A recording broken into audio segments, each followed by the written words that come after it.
અયોધ્યા રામ મંદિર પ્રાણ પ્રતિષ્ઠાને હવે ગણતરીના દિવસો બાકી છે, ત્યારે સુરત ટેક્સટાઇલમાં દિવાળી જેવો વાતાવરણ જોવા મળી રહ્યું છે. દ્રશ્યો સીધા બતાવવા માંગીશ. સુરત એ ટેક્સટાઇલ હબ ગણાય છે અને અત્યારે જે તમામ ટેક્સટાઇલ માર્કેટ્સ છે એમાં અત્યારે જે છે એ શણગારવામાં આવી છે. રામ ભગવાનના મોટા બેનર્સ લગાડવામાં આવ્યા છે.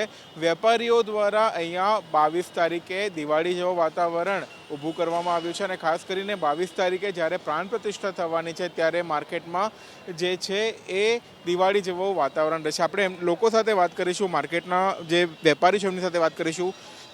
કેવો ઉત્સાહ જોવા મળી રહ્યો છે? पूरे भारत में उत्साह है, तो सूरत जो है पूरे भारत को हम समावेशित करते हैं. एक मिनी भारत यहाँ पे है.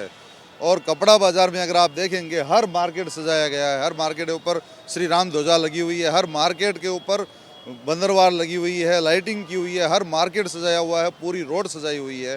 मतलब कि पूरा भारत के साथ में हमारा सूरत और ख़ास करके सूरत का कपड़ा बाजार भगवान राम के आगमन की प्रतीक्षा कर रहा है और उनके स्वागत के लिए अति उत्सुक हो रखा है. 22 तारीखे केवी रीते उजवणी करावવામાં આવશે? 22 तारीख को यहाँ पे प्रत्येक मार्केट में कहीं पे रामधुन है, कहीं पे सुंदरकांड का पाठ है, कहीं पर भजन कीर्तन का प्रोग्राम है, कहीं पर यहाँ पे भंडारे का आयोजन किया गया है.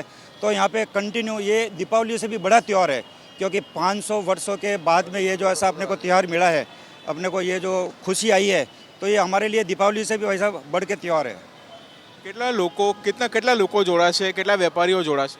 सर लगभग 240 मार्केट यहाँ पे टेक्सटाइल मार्केट रजिस्टर्ड है. उन सभी मार्केट में इस तरह की सजावट की गई है और 22 तारीख को यहाँ पे सभी तरह का कार्यक्रम किया जा रहा है. रामधुन है, हनुमान चालीसा है, सुंदरकांड का पाठ है, सब तरह की व्यवस्था की गई है सर. और भंडारा हर मार्केट में है.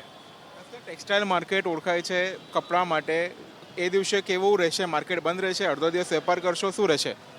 अभी लोगों को अपने आप कैसे करना है, बंद करना है, नहीं करना, अपने उनकी मर्जी है. बाकी मार्केट कपड़ा व्यापार में जो व्यापारी है वो सुबह 10 से 2 बजे तक तो यहाँ पे जो अपना सुंदरकांड का, हनुमान चालीसा का, और जो ये मार्केट के अंदर देखो भव्य सजावट किया हुआ है और यहाँ पे LED की स्क्रीन लगेगी 15x12 की. उसके बाद यहाँ हमने 1500-2000 आदमियों का ये प्रसाद वगैरह का वितरण करेंगे. और भी जो भी प्रोग्राम है ना, और इतना अच्छा माहौल हुआ हुआ है. यहाँ से व्यापारी जाके पूरे भारतवर्ष में अपने अपने मार्केटों में, अपने अपने घरों में सजाएंगे. ऐसा तो अभी दीपावली अभी गई है, अभी हमारे लिए तो हमारी ज़िंदगी में ये पहले दोबारा दीपावली आ गई है. इससे अच्छा अवसर और क्या हो सकता है? ચોક્કસ સુરત ટેક્સટાઇલના 240 જેટલી ટેક્સટાઇલ મિલ્સ છે જે શણગારવામાં આવી છે અને ખાસ કરીને વેપારીઓમાં અનેરો ઉત્સાહ જોવા મળી રહ્યો છે. 22 તારીખે જ્યારે પ્રાણ પ્રતિષ્ઠા થવાની છે ત્યારે વિવિધ માર્કેટોમાં સુંદરકાંડના પાઠ અને સાથે અનેક ધાર્મિક કાર્યક્રમો રાખવામાં આવ્યા છે અને સુરત ટેક્સટાઇલ બજાર રામ મંદિર પ્રાણ પ્રતિષ્ઠાની અનોખી ઉજવણી કરશે. કેમેરા પર્સન રાકેશ પાનવાલા સાથે સિદ્ધેશ જોશી, ABP અસ્મિતા, સુરત.